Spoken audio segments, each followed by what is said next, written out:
Welcome to Camtasia Studio 7. If you're new to Camtasia Studio and you want to get started quickly, you're in the right place. We encourage you to watch this 5-minute video to learn the basics of using the editor, including how to navigate the timeline, make some basic edits, and add special effects. The preview window is where you see the video during playback. The playback controls are located under the preview window. In fact, the video you're watching in the preview window is a sample project playing directly from the timeline you see below. After you watch this video, we hope you take some time to practice what you've learned using the content on the timeline. So let's start with the timeline. This is where you assemble and edit your videos. At the top of the timeline, tick marks represent time in terms of minutes and seconds. When building a video, you'll work in a horizontal manner, beginning from the left and moving sequentially through time towards the right. To make precise cuts and selection, use the zoom slider to magnify the view of the timeline. And when adding elements to your video, such as a call-out or audio clips, these are placed on different tracks. Tracks are created automatically, when you need them, when elements are added to the timeline. So depending on your video, you may be working with several tracks at one time. To change the position of an element on the timeline, just drag it.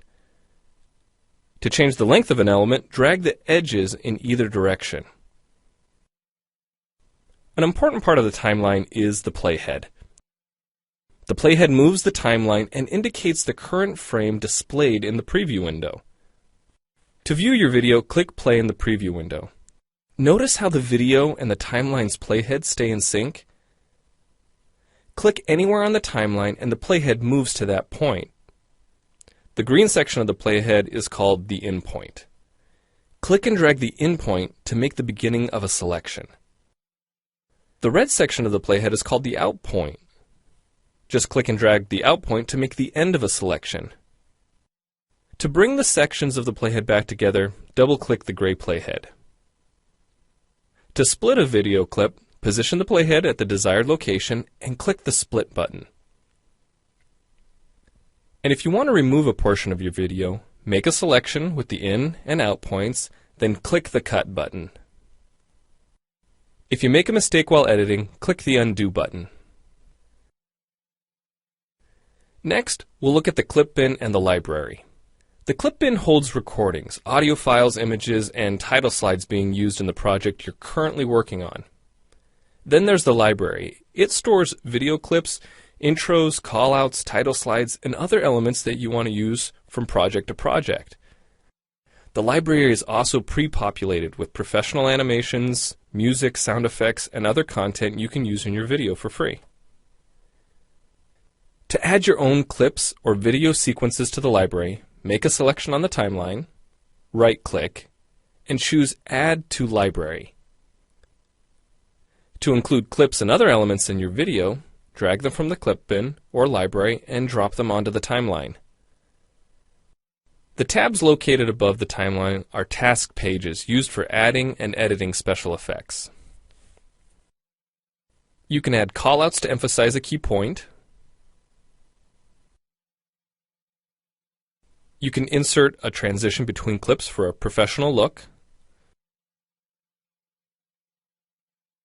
Apply zoom and pan effects to focus on important details. And draw attention to the cursor by changing the color, size, and more. If you double-click an element on a track, the playhead moves to the beginning of that element, and its task page opens, allowing you to make edits to that element. So we've shown you a few ways you can navigate and edit your video, but how do you get content into your video? Well, to make a new screen recording, click the Record Screen button. If you already have an audio or video recording to use, click the Import Media button.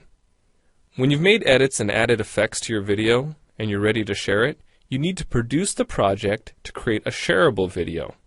Click the Produce and Share button, step through the wizard, and Camtasia Studio creates a viewer-friendly, shareable MP4 file ready to upload to screencast.com, your blog, or a website. Well, it's time for you to try Camtasia Studio out for yourself using the content on the timeline. The help file in Camtasia Studio will help you use each of the Camtasia Studio features and applications. The Learning Center on TechSmith.com has in-depth video tutorials and other sample projects to download and practice with. So we hope you enjoy Camtasia Studio. And happy screencasting!